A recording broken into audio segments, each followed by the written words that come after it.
সামনে দ্বিতীয় পর্যায়ে কমিক মূল্যায়ন, তোমাদের কিন্তু দ্বিতীয় পর্যায়ে কমিক মূল্যায়নের কোশ্চেন পেপার নিয়ে আজকে আলোচনা করব। তো বিষয় বাংলা, তোমাদের সময় হবে তোমার সময় 45 মিনিট। তো এক দাগে আছে, নিচের প্রশ্নগুলি অতি সাপেক্ষ উত্তর লেখো। জলের দেবতা বলে কাকে আমাজনের বাসিন্দারা মানে? উত্তর হবে বোতকে। সওদাগর কোথায় পাড়ি দিতে চায়? সওদাগর সাগর পাড়ি দিতে চায়।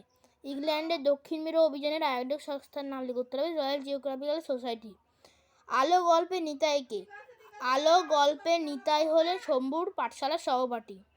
স্কটের পূর্বপুরুষের কোথায় চাকরি করতেন? উত্তরে সামুদ্রিক বিভাগে বড় বড় চাকরি করতেন। অ্যাডভেঞ্চার বর্ষায় গল্পের কত কি সূত্রে বাড়ি এসেছিল? উত্তর হবে গ্রীষ্মের ছুটিতে বাড়ি এসেছিল। কোন নদীকে ক্ষেপা নদী বলা হয়েছে? উত্তর হবে ধলেশ্বরী নদীকে ক্ষেপা নদী বলা হয়েছে। তারপরে আছে শব্দ ঝুড়ি থেকে ঠিক শব্দ বেছে নিয়ে শূন্যস্থান পুরো করে। এখানে শব্দ ঝুড়ি আছে, শব্দ ঝুড়িতে আছে থই থই তরতর ধুধু টকবক। তুমি এখানে শূন্যস্থানগুলি পূরণ করছি। লাল লাল মোটা চাল দেখতে দেখতে টকবক করে ফুটতে আরম্ভ করে। ঢালু জমিতে থই থই জল। নন্দীদের বাঁধানো ঘাট থেকে ধুধু বিল দেখা যায় বহুদূর পর্যন্ত। নৌকাও এগিয়ে চললে ড্যাশ করে। উত্তর হবে তরতর করে। বাক্য রচনা করো। বিদ্যালয়, আমার বিদ্যালয়ের নাম মন্ডঘাট প্রাথমিক বিদ্যালয়। আবিষ্কার, আমুনসেন দক্ষিণ মেরু আবিষ্কার করে। তারপরে আছে কোন কোন শব্দগুলির অন্তমিল আছে তাদের মেলাও। ক স্তম্ভ, এখানে খ স্তম্ভ।